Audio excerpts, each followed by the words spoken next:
Paris में विवाहित जोड़ा विंसेंट और सोफी एक कसाई की दुकान चलाते हैं। दुर्भाग्यवश उनकी दुकान ज्यादा सफल नहीं है। उनके पास ज्यादा ग्राहक नहीं हैं और जो आते हैं वे विंसेंट के मांस को अजीब तरीके से मसाज करने की वजह से इंतजार से थक जाते हैं।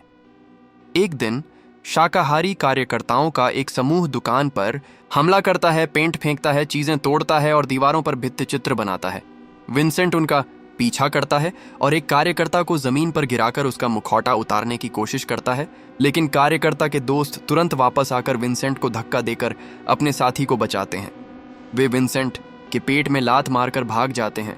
उसी दिन बाद में दंपति अपने दोस्तों स्टेफनी और मार्क से मिलने जाता है और बताता है कि बैंक ने दुकान ठीक करने के लिए आरण देने से मना कर दिया, जिससे वे जल्द ही दिवालिया हो जाएंगे। पहले तो स्टेफनी सहानुभूति दिखाती है, लेकिन जल्द ही वह मार्क की अपनी कसाई दुकान से होने वाली कमाई की डींगें हाँकने लगती है। रात के खाने के दौरान मार्क भी अपनी कमाई का बखान करता है और विंसेंट को दुकान की सुरक्षा के लिए एक बंदूक उपहार में देता है। विंसेंट के पास बंदूक का परमिट नहीं है और वह इसे स्वीकार करने से हिचकता है, लेकिन मार्क जोर देता है और पूल में एक खिलौने पर गोली चलाकर इसका प्रदर्शन करता है। घर लौटते समय सोफी विंसेंट से कहती है कि वे अलग हो जाएं, क्योंकि उनकी शादी नीरस हो गई है और वह एक ऐसे पुरुष की चाहत रखती है जो उसे रोमांच दे। लेकिन विंसेंट उसकी बात नहीं सुन रहा, क्योंकि उसने पास में साइकिल चलाते हुए उस कार्यकर्ता को देख लिया है। अचानक विंसेंट कार रोकता है और उसका सामना करने का फैसला करता है। वह कार को पीछे ले जाता है, लेकिन गलती से कार्यकर्ता को कुचल देता है और उसकी मौत हो जाती है। डरा हुआ विंसेंट पुलिस को बुलाकर इसे हादसा बताना चाहता है, लेकिन सोफी उसे याद दिलाती है कि उसने शराब पी है और कार के डिक्की में बंदूक है, जिससे उसे उम्र कैद हो सकती है। एक क्राइम डॉक्यूमेंट्री की याद दिलाते हुए सोफी सुझाव देती है कि वे एक मशहूर सीरियल किलर की नकल करें जो शिकार को टुकड़ों में काटकर कचरे के थैलों में शहर भर में छोड़ देता था। कुछ ही देर बाद विंसेंट मृत शरीर को अपनी कसाई मेज पर लाता है और अपने काम के औजारों से उसे काटना शुरू करता है। वह पहले बड़े टुकड़े करता है, फिर उन्हें छोटे छोटे टुकड़ों में काटता है। इस दौरान एक कान नीचे गिर जाता है, जिसे उनका कुत्ता तुरंत खा लेता है और मांगने के लिए भौंकता है। विंसेंट दूसरा कान भी फेंक देता है और कुत्ते को इसे खाते देख वह सोच में पड़ जाता है। काम खत्म करने के बाद विंसेंट बेडरूम में जाता है, जहां सोफी एक और क्राइम डॉक्यूमेंट्री देख रही है। वह उसे कहती है कि अब वे अलग हो चुके हैं, इसलिए वह वहां नहीं सो सकता। विंसेंट को मजबूरन सोफे पर सोना पड़ता है। अगली सुबह विंसेंट देर से उठता है और जल्दी दुकान पहुंचता है, जहां उसे पता चलता है कि सोफी ने स्लाइसर पर छोड़ा हुआ मानव मांस हैम समझकर बेच दिया। वह सोफी को डांटने वाला होता है कि तभी एक ग्राहक वापस आती है और कहती है कि यह अब तक का सबसे स्वादिष्ट मांस था, और वह और मांगती है। विंसेंट उसे कुछ और बेचने की कोशिश करता है, लेकिन वह सिर्फ वही हैम चाहती है। सोफी को समझ नहीं आता कि क्या दिक्कत है, तो विंसेंट कहता है कि उसने आपूर्तिकर्ता बदल लिया है। सोफी भी नया हैम आजमाती है और उसे बहुत स्वादिष्ट लगता है। विंसेंट महिलाओं को बताता है कि यह ईरानी पोर्क है। ग्राहक सारा मांस खरीद लेती है और उसके जाने के बाद सोफी सच जानना चाहती है। जब विंसेंट सच बताता है तो सोफी एक पल के लिए घबरा जाती है, लेकिन फिर कहती है कि मांस फेंकना नहीं चाहिए और विंसेंट को भी आजमाने के लिए कहती है। विंसेंट मना करता है, लेकिन सोफी कहती है कि वे पूरे शरीर को बेचकर सारे सबूत मिटा सकते हैं। तभी एक और ग्राहक आता है जो पिछली महिला का दोस्त है और उसने उसके साथ हैम खाया था। ईरानी पोर्क की अफवाह फैलती है और जल्द ही दुकान में भीड़ लग जाती है। दंपति मानव मांस बेचते रहते हैं और पहली बार अच्छा पैसा कमाते हैं। जब पुलिस अधिकारी नटमैग भी ईरानी पोर्क खरीदने आता है तो दंपति घबरा जाता है, लेकिन सौभाग्य से उसे मानव मांस का पता नहीं चलता। उस रात विंसेंट आखिरी मानव मांस खाता है और उसे स्वाद बहुत पसंद आता है। सोफी सुझाव देती है कि वे लोगों को मारकर उनका मांस बेचना शुरू करें, जिसे विंसेंट मजाक समझता है, लेकिन सोफी गंभीर है और कहती है कि इससे दुकान बच सकती है। अगले दिन उनकी बेटी क्लो अपने बॉयफ्रेंड लुकास को उनसे मिलवाती है। लुकास शाकाहारी है, लेकिन वह कहता है कि वह मांस खाने वालों का सम्मान करता है और दुकान पर हमला करने वाले चरमपंथी शाकाहारियों की तरह नहीं है। दंपति को पहले कोई आपत्ति नहीं होती, लेकिन जब उन्हें पता चलता है कि क्लो भी लुकास कि सम्मान में शाकाहारी बन गई है, वे हैरान हो जाते हैं। लुकास विंसेंट के बनाए मशरूम नहीं खाता क्योंकि वे चिकन के रस में भिगोए हुए हैं, और न ही वह उनकी वाइन पीता है क्योंकि पारंपरिक वाइन में मरे हुए कीड़े हो सकते हैं। दंपति चीज और केक लाता है, लेकिन लुकास उसे भी मना कर देता है क्योंकि उनमें दूध और अंडे हैं। वह सोफी को बूढ़ी गाय कहकर पशु फार्मों की क्रूरता के बारे में बताता है। क्लो और लुकास के जाने के बाद विंसेंट इतना निराश होता है कि वह लोगों को मारने के लिए सहमत हो जाता है। वे एक शाकाहारी रेस्तरां में जाते हैं और मांसल और तनाव मुक्त शिकार की तलाश करते हैं। रेस्तरां का रसोइया बहुत मोटा है, इसलिए वे उसे चुनते हैं। जब उसकी शिफ्ट खत्म होती है, विंसेंट उसके घर में घुसकर चाकू तैयार करता है, लेकिन जब वह चीखता है तो विंसेंट घबरा जाता है और भाग जाता है। वह सोफी के पास कार में लौटता है और कहता है कि रसोइये ने आत्मरक्षा की, इसलिए उसे भागना पड़ा। लेकिन सोफी उसका झूठ पकड़ लेती है और कहती है कि उन्हें बेहतर योजना चाहिए। वह अपनी क्राइम डॉक्यूमेंट्री से मिले और विचार साझा करती है। अगले दिन वे दूसरे शहर में जाकर शाकाहारी कार्यकर्ताओं की तरह व्यवहार करते हैं। जब एक आदमी उनका अपमान करता है तो सोफी लुकास से सीखे तथ्यों का उपयोग कर उससे बहस करती है। एक शाकाहारी आदमी उनकी तारीफ करने आता है और सिस्टम के खिलाफ भड़ास निकालता है। सोफी उसे डराने के लिए कुछ अनुचित चिल्लाती है। फिर एक और दोस्ताना शाकाहारी उनसे बात करता है और वे बाद में कार्यकर्ता चर्चा के लिए मिलने को तैयार हो जाते हैं। बाद में वह आदमी 2 और लोगों के साथ आता है। विंसेंट और सोफी तीनों से एक साथ नहीं लड़ सकते, इसीलिए जाने की तैयारी करते हैं, लेकिन तिकड़ी बताती है कि वे एक मांस प्रसंस्करण संयंत्र को तोड़ने की योजना बना रहे हैं। विंसेंट को एक विचार आता है और वह सोफी की असहमति को नजरअंदाज कर उनके साथ जाने को तैयार हो जाता है। यात्रा के दौरान उन्हें मुखौटे दिए जाते हैं और एक कार्यकर्ता को विंसेंट जाना पहचाना लगता है। दंपति उसे फूल वाले कहकर भटकाता है। जब वे मांस संयंत्र पहुंचते हैं तो सोफी को पता चलता कि यह मार्क का कारोबार है, इसलिए वह बाहर रहकर निगरानी करने का दावा करती है। विंसेंट तिकड़ी के साथ जाता है और संयंत्र को तोड़ने, आग लगाने और मार्क की तस्वीर पर पेशाब करने में मजा लेता है। बाद में सोफी और विंसेंट एक रेस्तरां में जाते हैं जहां सोफी उसे दोस्तों के साथ विश्वासघात करने के लिए डांटती है, लेकिन विंसेंट का मानना है कि मार्क जैसे बड़े कारोबार छोटे व्यवसायों को शाकाहारियों से ज्यादा नुकसान पहुंचाते हैं। वह स्टेक ऑन ऑर्डर करता है, लेकिन उसे खाने का मन नहीं होता क्योंकि यह मानव मांस जितना स्वादिष्ट नहीं है। विंसेंट फिर से हत्या करने से मना करता है और सोफी उसे कायर कहकर ताने मारती है। उसकी बातों से गुस्साए विंसेंट कांटा उठाता है, लेकिन खुद को रोक लेता है और कहता है कि उनका रिश्ता खत्म हो गया है। सोफी वेटर से बातचीत शुरू करती है और दोनों क्राइम डॉक्यूमेंट्री के शौक को लेकर जुड़ते हैं।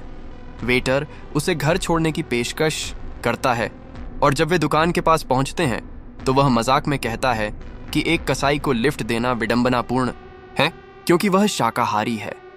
वह सोफी के साथ छेड़खानी करता है और उसे चूमता है, लेकिन भूखी सोफी उसकी जीभ काट लेती है।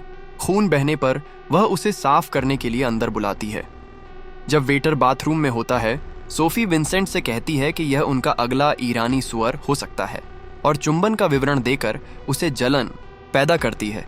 गुस्से में विंसेंट चाकू तेज करता है और सोफी उसे उत्साहित देखकर खुश होती है, लेकिन विंसेंट रुक जाता है क्योंकि उसे याद आता है कि सबसे अच्छा मांस शांत गायों से मिलता है।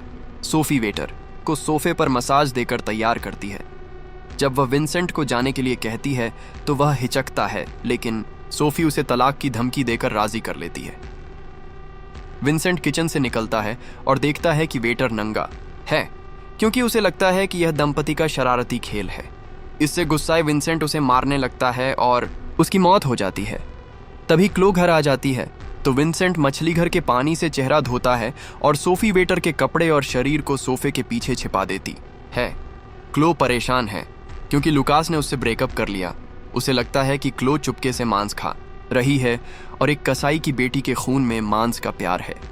वह रात माता पिता के साथ रहना चाहती है और दुकान का मांस खाना चाहती है, जिससे दंपति घबरा जाता है।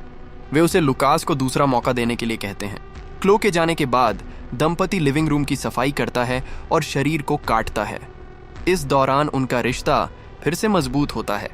वे वेटर की साइकिल नदी में फेंक देते हैं और सोफे पर एक साथ सोते हैं। अगली सुबह स्टेफनी और मार्क सहानुभूति के लिए फोन करते हैं क्योंकि उनकी दुकान तोड़ दी गई है। सोफी पहले दुखी होती है, लेकिन जब स्टेफनी फिर से विंसेंट की दुकान का मजाक उड़ाती है तो वह अपना मन बदल लेती है। अधिकारी नटमैक बताता है कि यह उसी कार्यकर्ताओं का काम है जिन्होंने विंसेंट की दुकान पर हमला किया था और वह फुटेज दिखाता है।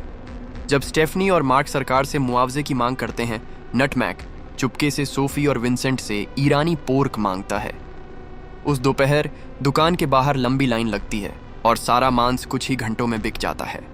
सोफी वादा करती है कि कल और मांस आएगा, इसलिए उस रात वे शाकाहारी रेस्तरां के रसोइये को अगवा कर बाथटब में मार देते हैं। आने वाले दिनों में दंपति अलग अलग रणनीतियों से शाकाहारियों को मारता रहता है।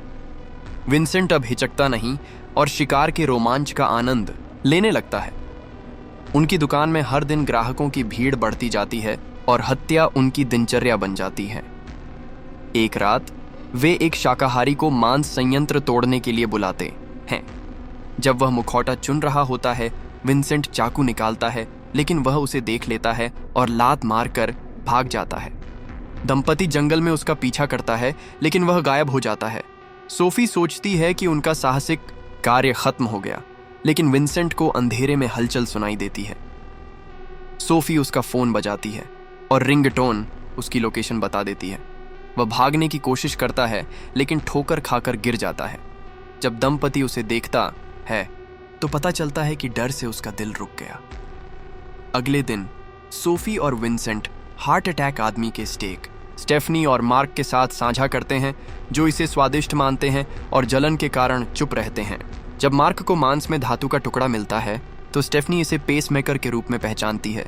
विंसेंट तुरंत इसे ले लेता है और कहता है कि यह किसानों द्वारा पशुओं को ट्रैक करने वाला माइक्रोचिप है।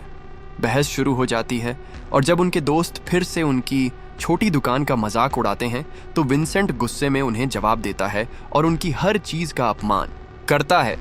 गुस्साए मार्क विंसेंट पर कूद पड़ता है और दोनों बगीचे में लड़ने लगते हैं। विंसेंट मार्क को पुल में गिरा देता है और उसका कान काट कर खा लेता है। जब स्टेफनी उसे डांटती है तो विंसेंट उसे थूक देता है और कहता है कि वह सिर्फ अपनी बात रख रहा था। तेंदुओं पर एक डॉक्यूमेंट्री देखने के बाद विंसेंट उनकी छलावरण और दौड़ने की तकनीकों की नकल करने लगता है।